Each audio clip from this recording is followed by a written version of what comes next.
Alhamdulillahi Rabbil Alamin, wassalatu wassalamu ala Sayyidina Muhammad wa ala alihi wa ashabihi ajma'in. Assalamu alaikum wa rahmatullahi wa barakatuh.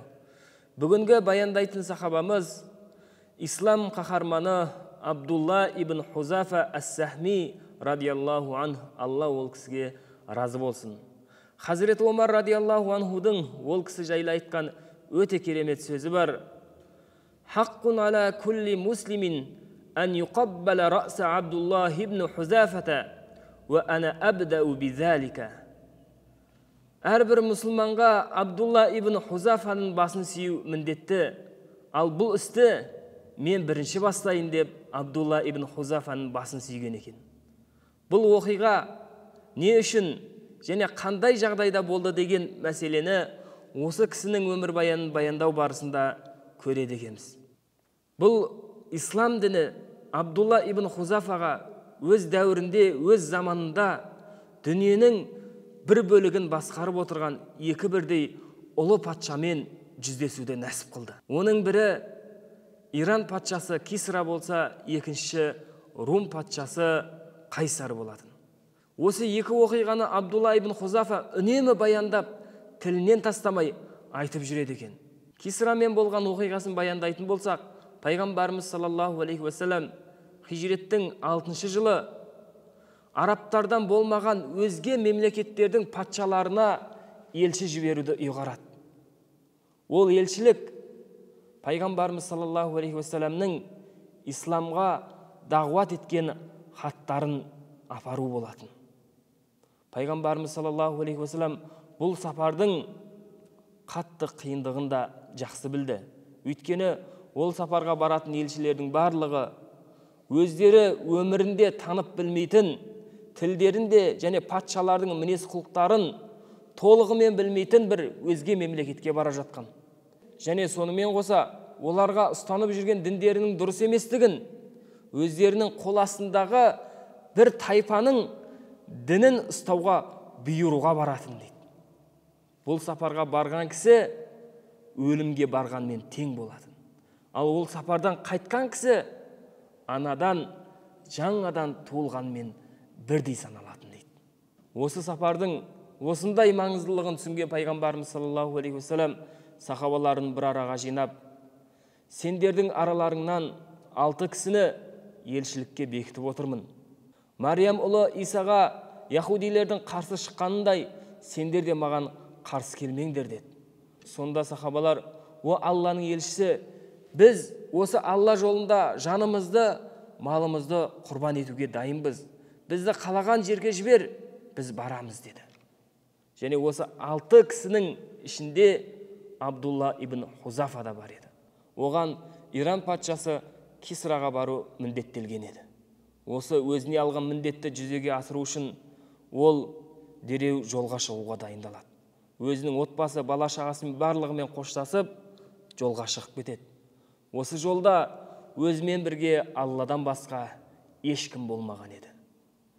Осы жолды басып келе Иран патшалығына жетіп, күзетте тұрған адамдардан патшаның алдына кіруге рұқсат сұрап, өзімен бірге хат бар екенін ескертеді. Сонда осы сөзді патшаға жеткізгеннен кейін, патша тез арада сарайды безендіріп, болатын жиналысқа үлкендерді шақырыңдар деп бұйрық береді.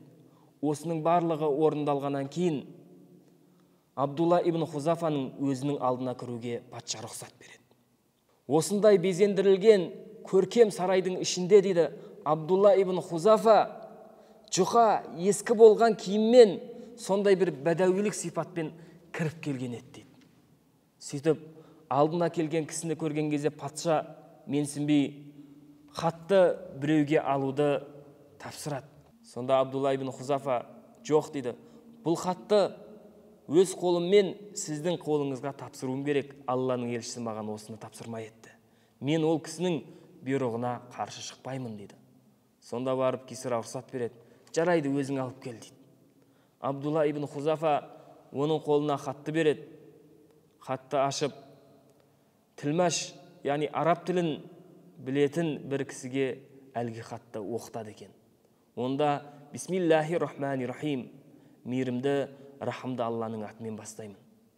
Алланың елшісі Мұхаммедтен Иранның ұлығы, Иранның үлкені Кисраға деп жазылған болатын.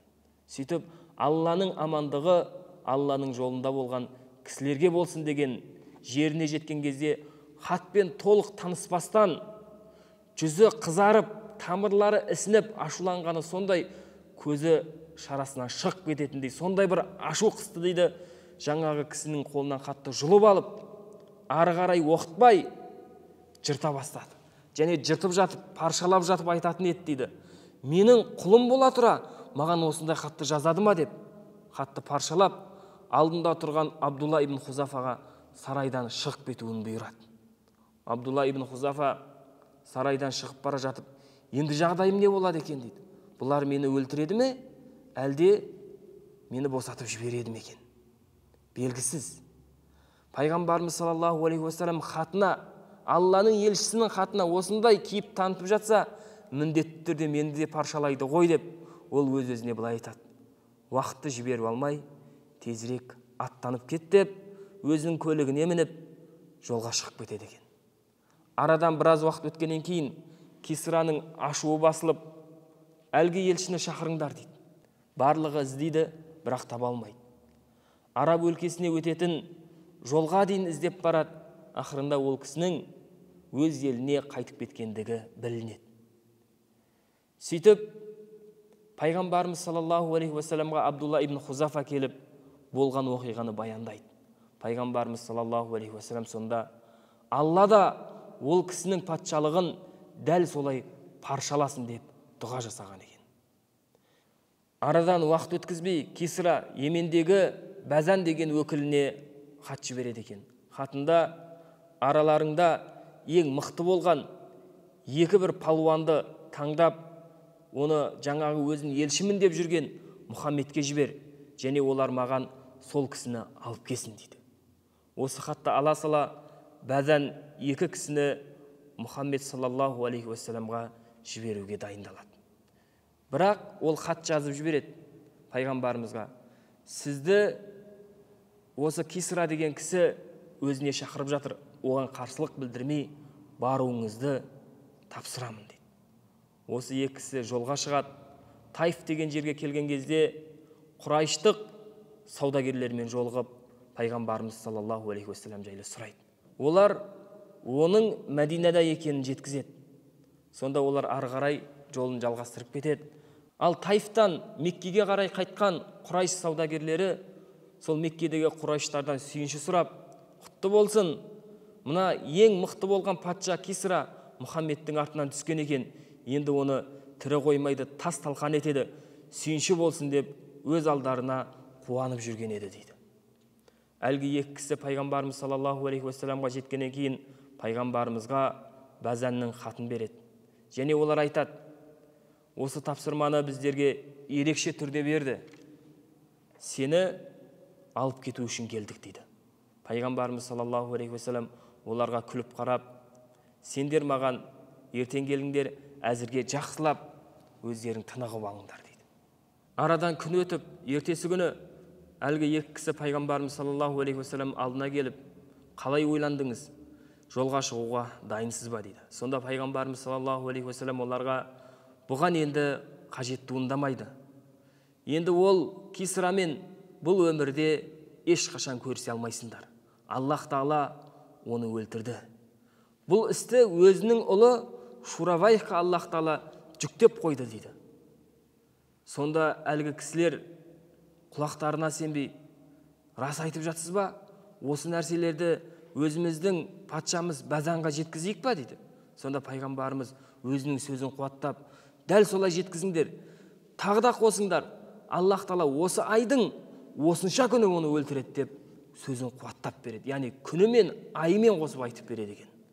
Және пайғамбарымыз саллаллаху алейхи уассалам тағы да мынаны қосып жеткізіңдер дейді. Жақында Аллах Тағала осы Кисраның патшалығы тараған жерге дейін, патшалығы ұласқан жеріне дейін, мына менің дінімді де ұластырады. Егер менің дінімді қабылдайтын болса, Бәзанды Йеменге патша етіп қоямын деп пайғамбарымыз саллаллаху алейхи уассалам осы сөзді жеткізуін әлгі екі кісіге тапсырып жіберген екен. екі кісі еліне қайтып Базанға болған оқиғаның бәрін жеткізеді. Сонда Базан, егер ол кісінің сөзі рас болып шығатын болса, онда оның пайғамбар болғаны, ал егер өтірік айтқан болса, онда оның жағдайын кейін көре жатармыз деген екен. Арадан кішкентай ғана уақыт өткеннен кейін Ираннан Кисраның баласы Шуравейхтан Базанға қарай хат келеді. Хатында: мен өз әкемді өлтірдім. Ол әкемді өлтірген себебім халқымның кегін алу себепті еді. Өйткені ол арамыздағы ең беделі мықты жақсы кісілердің нәсілін құрту үшін оларды өлтіріп, әйелдерін құл қылды, мал мүліктерін таратып жерді. Осы кекті алу үшін әкемді өлтірдім. Ал енді сен маған бағынып, және халқың да маған бағынуына шақыр. Соны саған бұйырам деп хат жазып жіберген екен.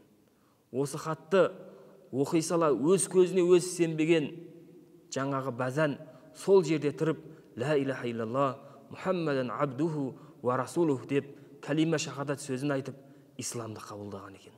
Бұл жаңағы Абдулла ибн Хузафаның Кисрамен болған оқиғасы болатын. Ал енді Абдулла ибн Хузафаның екінші оқиғасы, ол румдықтардың патшасы Қайсармен кездескен оқиғасы болатын. Бұл оқиға Хазіреті Омар радиаллаху анхудың халифалық тұсында болған еді. Хазіреті Омар радиаллаху анху хижреттің 19 жылы румдықтармен шайқасу үшін арнайы жасақ дайындап, әскерлерді румдарға қарсы жолдайды. Осы жолданған әскердің ішінде Абдулла ибн Хузафа да бар еді. Мына румдықтардың патшасы Қайсар осы мұсылман әскерлерінің имандарының бекемдіктерінен Алла үшін өз жандарын кез келген нәрсеге қоятындықтарынан хабары болатын. Осыларды тірідей көргісі кеп, ол арманда жүретін еді дейді. Бір күні өзінің әскерлеріне айтып, егер мұсылмандарды тұтқынға алатын болсаңдар, оларды өлтірмей, тірідей маған алып келіңдер дейді. Осы тапсырмасы бойынша сондай бір мұсылмандардың біразы осылардың қолына, румдықтардың қолына тұтқынға түскен еді. Солардың ішінен Абдулла ибн Хузафаны Қайсардың алдына алып келіп, мынау ең алғашқы мұсылман болған сахабалардан дейді. Сонда Қайсар Абдулла ибн Хузафаға біраз уақыт қарап отырып, саған ұсынысым бар дейді. Сонда Абдулла ибн Хузафа: қандай ұсыныс дейді? Сені өлтірмеймін, яғни өмір сүресің дейді. Бірақ сен дініңнен шығып, христиан дінін қабылдауың керек дейді. Сонда Абдулла ибн Хузафа: өмір дейсің ба дейді. Менің өлгенім өмір сүргенімнен 1000 есе артық дейді. Сонда Қайсар оған таң қалып қарап: сен өзің ақылды адам сияқтысың ғой дейді. Басқа бір ұсыныс жасайын. Сенің жаныңды алмаймын, өмір бақштайын дейді. Бірақ онымен қоса менің мүлкіме ортақ боласың дейді. Сонда Абдулла ибн Хузафа оған қарап тұрып: өзіңнің мүлкіңді толық беріп, бүткіл арабтың дүниесін жинап берсең де, мен дінімнен бас тартпаймын дейді. Сонда Қайсар ашуланып: бұны байлаңдар дейді. Оны крест сияқты таяққа байлап асып қояды. Сөйтіп қолдарынан атыңдар дейді. Садақшыларға бұйрық береді. Садақшылардың барлығы қолдарынан атады. Дініңнен қайт дейді. Қайтпаймын дейді. Енді аяғынан атыңдар дейді. Барлығы аяғынан атады. Дініңнен қайт дейді. Ол тағы да қайтпаймын деп тұрып алады. Сөйтіп шешіңдер деп бұйрық береді. Оны босатады. Сөйтіп енді маған қазан алып келіңдер дейді. Қазан алып келіп, ішіне зәйтүн майын құйдырып, оны бұрқылдатып қайнатады. Содан кейін мұсылмандардан болған басқа екі бір тұтқынды алып келіңдер деп бұйрық береді. Екі кісіні алып келіп, біреуін қайнап тұрған қазанға тастайды дейді. 1 минут болмай, арадан аз ғана уақыт өткен кезде жаңағы қазанға тірідей салған кісінің тек қана аппақ болған сүйегі ғана көрінген еді. Яғни сүйегінен еті ажырап түсіп қалған болатын дейді. Осы жағдайды көз алдына көрсетіп, енді дініңнен қайтасың ба дейді. Сонда мен қандай жағдай болмасын дінімнен қайтпаймын дейді Абдулла ибн Хузафа. Онда бұны да сол қазанға тастаңдар деп бұйрық береді екен. Патшаның бұйрығы бойынша ол кісіні қазанға қарап сүйреп бара жатқан кезде Абдулла ибн Хузафа жылайды екен. Осының жылағанын көрген жаңағы кісі патшаға бұл жылап жатыр ғой дейді. Сонда патша енді менің ұсынысымды қабылдамағандығы үшін өкініп жылап жатыр екен деп, оны жіберіңдер, маған алып келіңдер деп бұйрық береді. Патшаның алдына алып келген кезде патша айтады: не болды, ұсынысымды қабылдайсың ба, дініңнен қайтасың ба деп сұрайды екен. Сонда Абдулла ибн Хузафа: уаллахи, Алланың атымен ант етемін, мен дінімнен бас тартпаймын дейді. Ой, құрып кеткір, онда не үшін менің уақытымды алып тұрсың сен дейді. Не үшін жыладың деп сұраған кезде Абдулла ибн Хузафаның берген жауабы: қазір мен дейді қазанға түсіп өліп кетем, бітті, одан кейін еш нәрсе жоқ. Сонда мен Аллах Тағаладан сұрадым дейді, денемде қаншама түк болса, сол түктің санындай жаным болса, сол жанымды Алла үшін құрбандыққа әр қазанға тастап отырсам деп Аллах Тағаладан армандаған едім деп өзінің сондай бір арманын жеткізген кезде жаңағы қайсар оған қарап тұрып: жақсы, сені босатайын, бірақ менің басымды бір рет сүйш, сол жеткілікті деп ұсыныс жасайды. Сонда Абдулла ибн Хузафа: егер басыңнан сүйетін болсам, тұтқындағы барлық мұсылманды босатасың ба дейді. Жақсы, барлығын босатайын дейді. Абдулла ибн Хузафа өз-өзіне былай деп айтқан екен сонда: бұл Алланың дұшпаны бір кәпір. Басын сүйсем, бүткіл мұсылманды тұтқыннан босатайын деп тұр. Бұл іс-әрекетім Аллаға бір қайшылық келмес деп жаңағы қайсардың басынан сүйген екен. Осы іс-әрекетімен ол барлық мұсылмандарды уәдесінде тұрып босатып жібереді. Сөйтіп Хазіреті Омар радиаллаху анхудың қасына келіп, оқиғаны толығымен баяндап берген кезде Хазіреті Омар радиаллаху анху соншама мұсылманды тұтқыннан аман есен алып шыққан Абдулла ибн Хузафаға рахметін айтып, жаңағы сөзді айтып, әрбір мұсылман үшін Абдулла ибн Хузафаның басын сүю міндетті, бұл істі мен бастайын деп ол кісінің басынан сүйген екен. Аллах Тағала ол кісілердің осындай бір кемеңгерлігіне, осындай бір парасаттылықтарына разы болып, жәннаттан орын нәсіп етсін. Аллах Тағала баршамызға разы болсын. Альхамдулилля, уассалату уассаламу аля расулилля.